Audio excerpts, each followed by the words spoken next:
ಎಲ್ರಿಗೂ ನಮಸ್ಕಾರ. ಇಂದು ದಾವಣಗೆರೆ ಜಿಲ್ಲೆ ಕಂದಾಯ ಇಲಾಖೆಯ ಪ್ರಮುಖ ಕಾರ್ಯಕ್ರಮಗಳಲ್ಲಿ ಪ್ರಗತಿ ಪರಿಶೀಲನೆಯನ್ನು ಮತ್ತು ಆಗ್ತಾ ಇರೋ ಕೆಲಸ ಅದರ ಬಗ್ಗೆ ಇಷ್ಟೊತ್ತು ಕೂಡ ನಾನು ಸಭೆಯನ್ನು ಮಾಡಿದ್ದೇನೆ.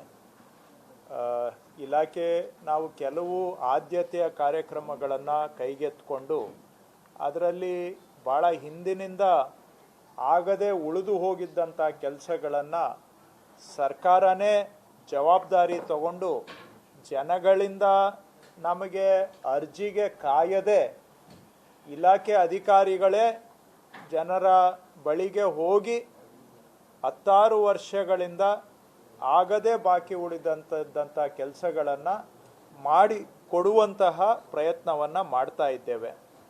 ಉದಾಹರಣೆಗೆ ರಾಜ್ಯದಲ್ಲಿ ಭಾಳ ಹಿಂದೆ ದರ್ಖಾಸ್ತು ಅಡಿಯಲ್ಲಿ ಪಗಾರ್ ಹುಕುಂ ಅಡಿಯಲ್ಲಿ ಮಂಜೂರಾದಂತಹ ಸರ್ಕಾರಿ ಜಮೀನುಗಳು ರೈತರ ಹೆಸರಿಗೆ ಇಲ್ಲಿಯವರೆಗೂ ಕೂಡ ಪಕ್ಕಾ ದಾಖಲೆಗಳು ಆಗದೆ, ಸರ್ವೆ ಆಗದೆ, ಸ್ಕೆಚ್ ಆಗದೆ, ಪೋಡಿ ಆಗದೆ ಅವು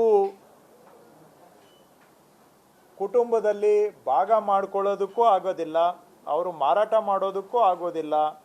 ಪೋಡಿ ಆಗದೆ ಕೆಲವು ಬ್ಯಾಂಕ್ಗಳು ಅವರಿಗೆ ಸಾಲ ಸೌಲಭ್ಯನೂ ಕೂಡ ಕೊಡೋದಿಲ್ಲ. ಈ ರೀತಿಯಾಗಿ ಭಾಳ ವರ್ಷಗಳಿಂದ, ದಶಕಗಳಿಂದ ಜನ ಈ ಸಮಸ್ಯೆಗೆ ಪರಿಹಾರ ಕಂಡುಕೊಳ್ಳೋದಕ್ಕೆ ಆಗದೆ ಕೆಲವು ವ್ಯಕ್ತಿಗಳು ಮಾತ್ರ ಅರ್ಜಿ ಕೊಟ್ಟು ಏಕ ವ್ಯಕ್ತಿ ಪೋಡಿ ಅಂಥೇಳಿ ಶಕ್ತಿ ಇದ್ದವರು ಮಾತ್ರ ಜಮೀನುಗಳಿಗೆ ಪೋಡಿ ಮಾಡಿಸ್ಕೊಳ್ಳುವಂಥ ವ್ಯವಸ್ಥೆ ಇತ್ತು. ಸಾಮಾನ್ಯ ಜನ ಪೋಡಿ ಆಗೋದೇ ಇಲ್ಲ ಅಂತ ಭ್ರಮ ನಿರಸನರಾಗಿ ಅದರ ಬಗ್ಗೆ ಮರೆತು ಹೋಗಿದ್ದಂತಹ ಸಂದರ್ಭದಲ್ಲಿ ಈಗ ಪೋಡಿ ದುರಸ್ತು ಮಾಡಿಕೊಡ್ತಕ್ಕಂಥ ಅಭಿಯಾನವನ್ನು ನಾವು ರಾಜ್ಯಾದ್ಯಂತ ನನ್ನ ಭೂಮಿ ಅಂತ ನಡೆಸ್ತಾ ಇದ್ದೇವೆ.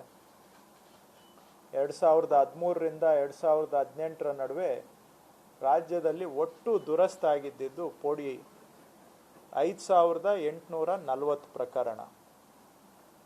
2018ರಿಂದ 23 ನಡುವೆ ತಗೊಂಡ್ರೆ 5 ವರ್ಷದಲ್ಲಿ 8500 ಪ್ರಕರಣ. ಈಗ ನಾವು ನನ್ನ ಭೂಮಿ ಆರಂಭ ಮಾಡಿ 1 ವರ್ಷ ಆಯಿತು. ಈ 1 ವರ್ಷದಲ್ಲಿ 1,89,300 ರೈತರದನ್ನು ಪೋಡಿ ಕೈಗೆತ್ಕೊಂಡಿದ್ದೇವೆ ನಾವೀಗ. ಸೊ ಬರುವ ಒಂದು 3-4 ತಿಂಗಳ ಒಳಗಡೆ ಇನ್ನೂ 2.5ರಿಂದ 3 ಲಕ್ಷ ಒಟ್ಟು ಈಗಾಗಿರೋದು ಸೇರಿ ರೈತರ ಜಮೀನುಗಳನ್ನು ಪೋಡಿ ದುರಸ್ತು ಮಾಡಿಕೊಡ್ತಕ್ಕಂಥ ಗುರಿಯನ್ನು ಹೊಂದಿದ್ದೇವೆ.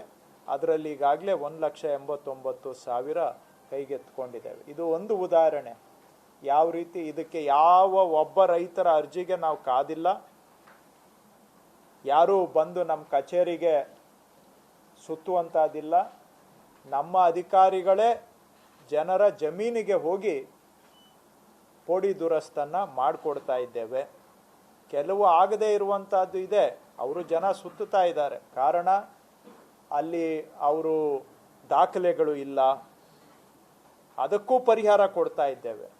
ಕನಿಷ್ಠ ದಾಖಲೆ ಯಾರ್ದಿದೆ ಅವ್ರನ್ನ ಮಾಡಿಕೊಡುವಂಥ ಒಂದು ನಡೀತಾ ಇದೆ. ಅದ್ರ ಬಗ್ಗೆ ನಾನು ಇವತ್ತು ಹೆಚ್ಚಿಗೆ ಮಾತಾಡ್ಲಿಕ್ಕೆ ಹೋಗೋದಿಲ್ಲ. ಅಂಥವರು ಕೆಲವರು ಸುತ್ತುತ್ತಾ ಇರ್ಬೋದು, ಇಲ್ಲ ಅಂತಲ್ಲ.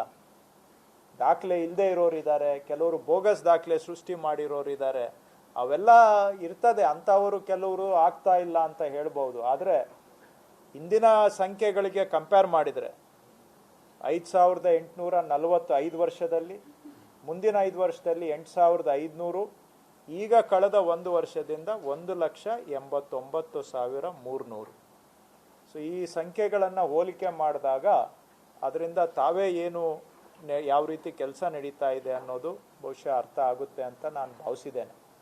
ಅದೇ ರೀತಿಯಲ್ಲಿ ಮತ್ತೊಂದು ಬಡವರ ಕಾರ್ಯಕ್ರಮ ಅಂತ ಹೇಳಿದ್ರೆ, ಈ ಸುಮಾರು ವಸತಿ ಪ್ರದೇಶಗಳು, ತಾಂಡಗಳು, ಹಟ್ಟಿಗಳು, ಹಾಡಿಗಳು, ಈ ರೀತಿಯಾಗಿ ಸುಮಾರು ವಸತಿ ಪ್ರದೇಶಗಳು ದಾಖಲೆ ಇಲ್ಲದೆ ಅಲ್ಲಿ ವಾಸ ಮಾಡೋರಿಗೆ ಮನೆಗೆ ಹಕ್ಕು ಇಲ್ಲದೆ ಅವರ ಗ್ರಾಮಕ್ಕೆ ಕಂದಾಯ ಗ್ರಾಮದ ದಾಖಲೆ ಮಾನ್ಯತೆ ಇಲ್ಲದೆ ಅತಂತ್ರದಲ್ಲಿ 16 ವರ್ಷಗಳಿಂದ ಬದುಕಿದ್ದಾರೆ.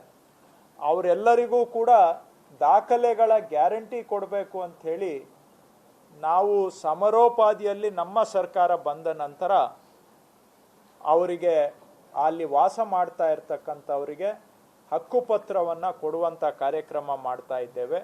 ಅವರ ವಸತಿ ಪ್ರದೇಶಕ್ಕೆ ದಾಖಲೆ ರಹಿತ ಇರೋದನ್ನು ದಾಖಲೆ ಸಹಿತ ಕಂದಾಯ ಗ್ರಾಮವನ್ನಾಗಿ ಮೇಲ್ದರ್ಜೆಗೆ ಏರಿಸುವಂಥ ಅಭಿಯಾನ ಮಾಡ್ತಾ